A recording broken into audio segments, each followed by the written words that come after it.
What is good, guys? This is Charles from Team COG coming at you guys here with another post-commentary testing duel video here featuring your boy on Infernobles and against Snake Eyes Fire King. We end up winning the dice roll hill, which is really fortunate for us. Also, guys, please, if you guys want to help support the channel, hit that subscribe button and ding that notification bell. And if you guys want to really help support the channel, think about becoming a member. Get knighted, get awesome perks and rewards and stuff like that. But anyway, we're going to start with Heritage of the Chalice to go ahead and grab ourselves Ogier. This is where I think we're just going to fire off and do the whole anti-Nibiru line. I do apologize for the glare. There's like one particular spot in my locals where like there is no glare and we actually all set at the table but that table. So hopefully this next time when we go back around, we get some testing or locals and stuff like that, we'll get that table where there is no glare. So we end up going into normal summon Ogier, Ogier send Gearfried, go ahead and use Museum to go ahead and grab us Durandal. This is the same dance that we have always done.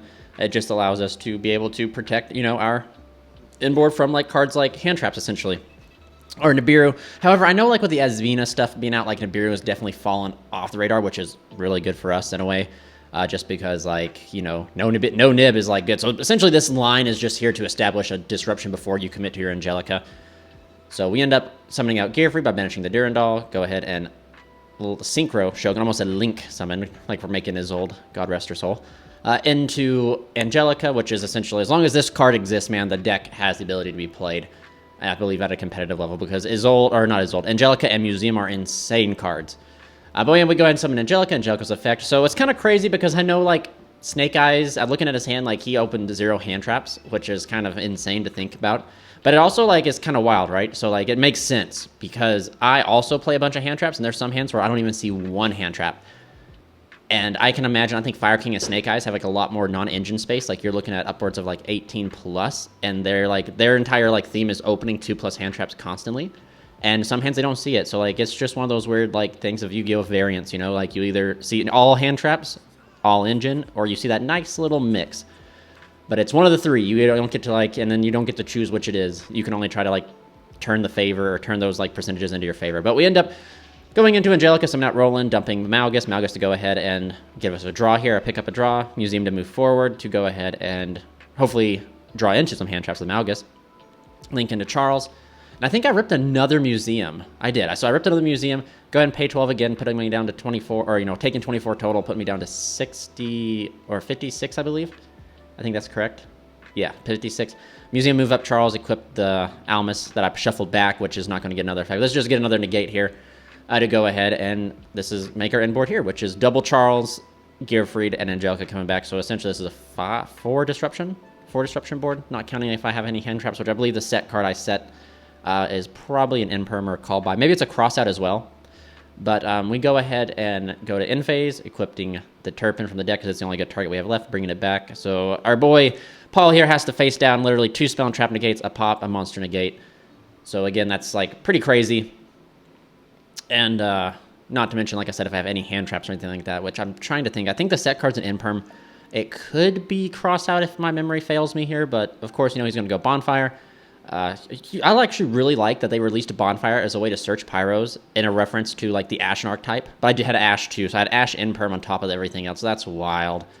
Here goes Deception. This is like one of the main reasons why I'm not a big fan of like the Deception stuff. So Deception effect, send to go ahead and search, and I'm just going to negate it. So like if you open Witch, you pitch a card with Witch, and then you end up setting Deception and use Deception's effect to either send the Witch or send a card, and we end up just, you know, going a lot of neg for it, which it isn't crazy, so I'm not trying to say it's bad by any means, but we end up taking game 1 here, going off here into game 2, and this game 2 is very interesting, and this is really cool. I do make a huge misplay, which you'll see, but it looks like he opens Maxine 2.0, and I'm looking at my hand, I have double Imperm, and he's getting to go first, but he just passes, and his reasoning was 2 things.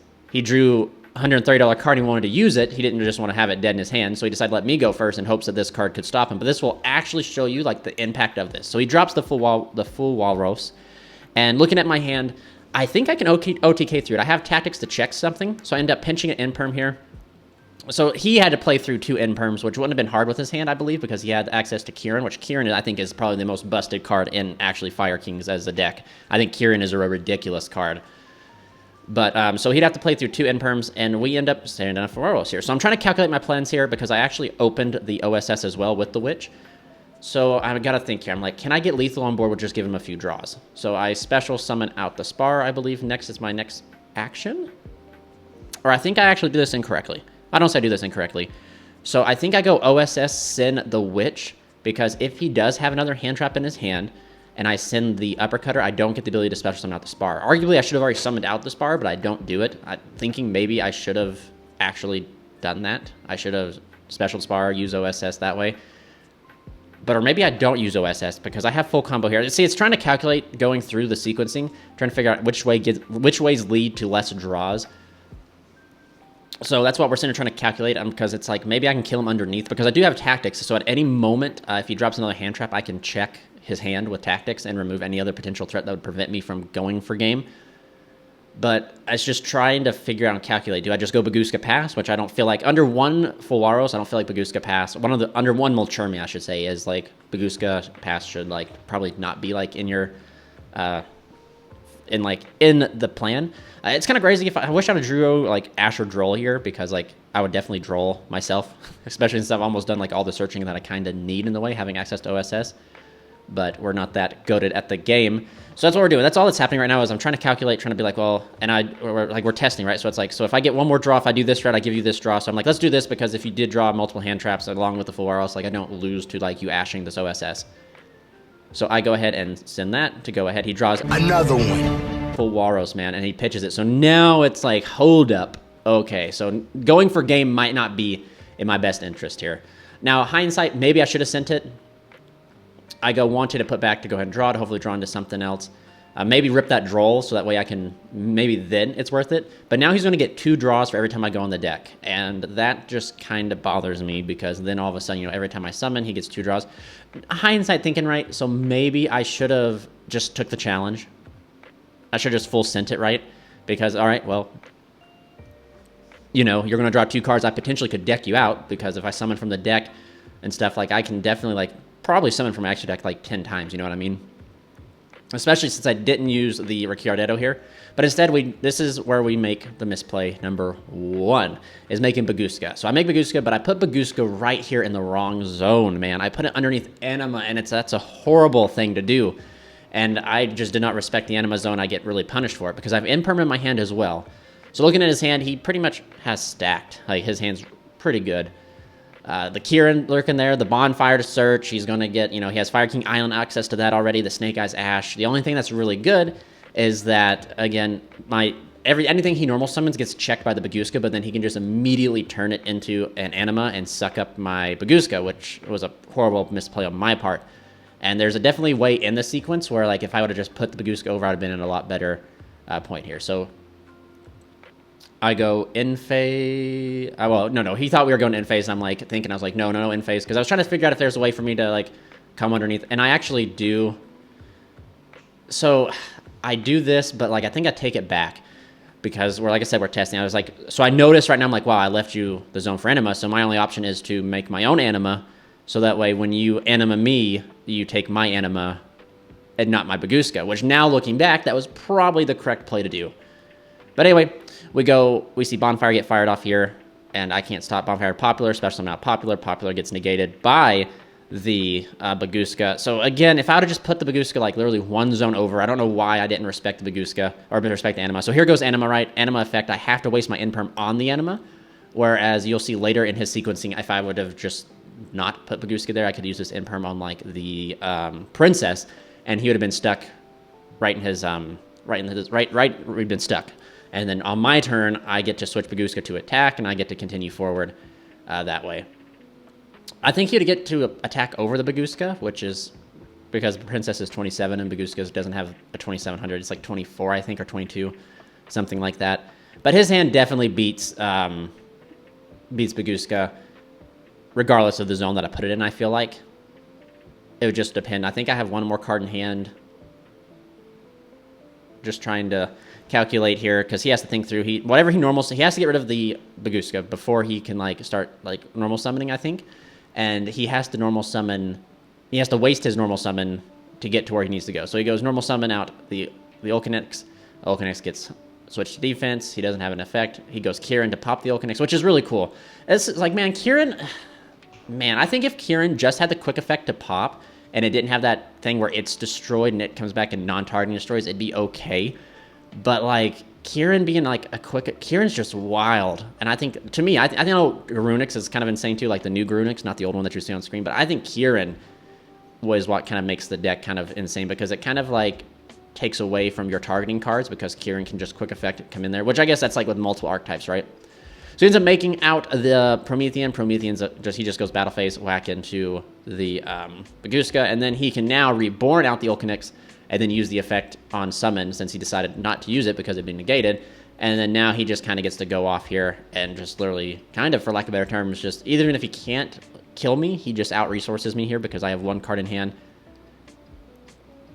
So, yeah, that's double Fulwaros, man. That like, if anything, let this game show you the power of Fulwaros here, because like that's kind of like the power level of them, because you can use two of them, where I think is like, you know, like there's definitely pros and cons and like downsides to like both this card and Maxi.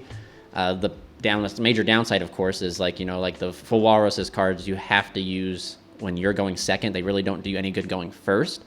Whereas Maxi could be fired off anytime, but you could also like, you could double Maxi and you wouldn't draw two cards. So like it lets you draw into more cards, which is, I think, is more like crazy.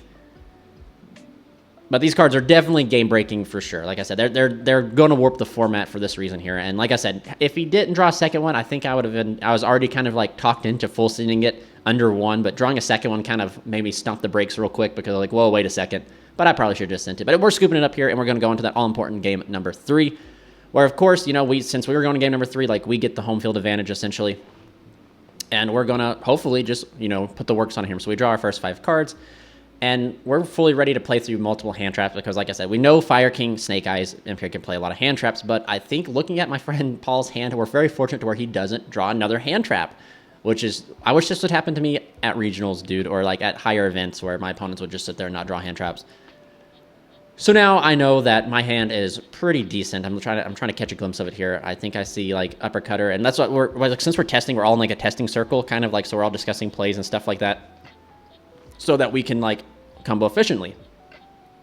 And of course, I normal summon uppercutter, which is like the 1 card combo that this deck has, and left to it, I say. I guess technically with the Azima cards, Witch is now a 1 card combo, but I don't want to call it a 2 card combo, because you have to have like 2 discards, which if you're going to call combos by like a discard is a 0.5, right? So it's like 1.5 card combo if you need the card plus a discard. If you need 2 discards, it's technically like a 2 card combo, right?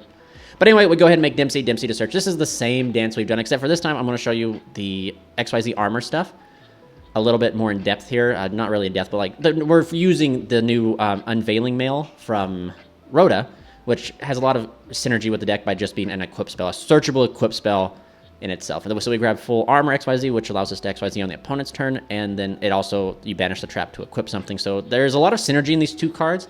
I would almost argue that there's more synergy in this XYZ armor package in Nobles than the Azima cards actually have with Nobles, because like Deception and the Hollow don't really do anything, and arguably the trap doesn't do anything either.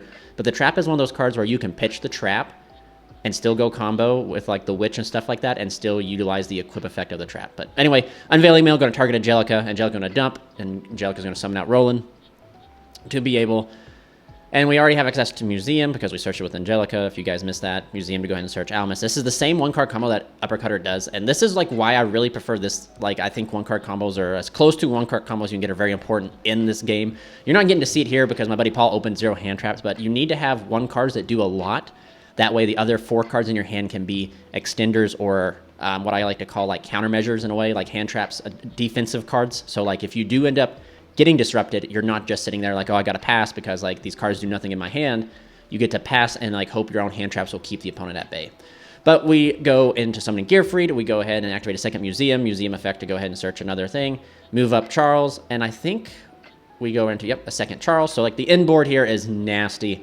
And this is all essentially minus, so if you subtract the second Museum, this is the whole board, would be just -1 Charles from here. So we have Gearfried, Charles, and we're going to have the Dark Knight Lancer, which is going to be crazy. So we have a Monster Negate, a Spell and Trap Negate, a Pop, and then we're going to have a Gobble, is what I call it, an attach from the Dark Knight Lancer. And what's really cool about this is if he is on board breakers like Droplets or Dark Ruler, you hold the XYZ armor and you just wait for these board breakers to come down, because technically speaking, if you're siding right, in post side, technically we'd have Angel Ring up with this instead of Gear Freed, so like we're protected from droplets and Dark Ruler. But if you do this and you know the opponent is like on board breaker strategies, you just hold the XYZ armor until these post board breaker, but then you flip it over, then at least you have one disruption through that. You have the Dark Knight being able to, you know, suck something up.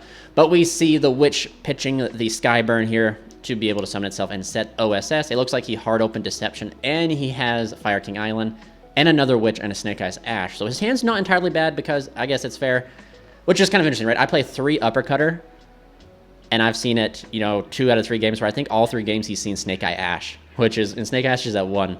It's crazy, but we're going to see Deception activate to try and search the Hall of Thema. I'm just going to pitch Ash here to go ahead and stop that. Again, this is where, like, kind of the Deception and the OSS are fair cards in a sense. It's because they're not just one card, like, freebies. You have to send cards from your hand or field in order to use them, so, like, it makes the opponent go minus. So he's contemplating here on using the OSS, which, of course, as OSS fires off, I'll use one of the Charleses to negate it. So this is just pretty much an unbreakable board, and this is why, like, hand traps, I believe, are also, again, important, because, like, this board also backed by hand traps is crazy. So he goes OSS and Deception. I respond with Charles. Charles is going to send Malgus. Malgus to shuffle 3 and draw 1. And I know you guys aren't, maybe you'll see in the camera, but I rip Droll off this, which is Malgus is doing God's work. Malgus is doing exactly what he's supposed to do, and that is getting me draws into more hand traps. But conveniently, I can't use this Droll because he hasn't used anything to search. But right here, I just kind of think, I'm like, well, I think I just go Roland to go ahead and negate, or to go ahead and equip the Charles and pop the Fire King. Or I was like, or I just negate the Fire King Island with my second Charles, because whatever, as long as Fire King Iron moves, like, you lose Witch. And then he just has a normal summon Snake Eyes Ash, and I just impermit right off the bat.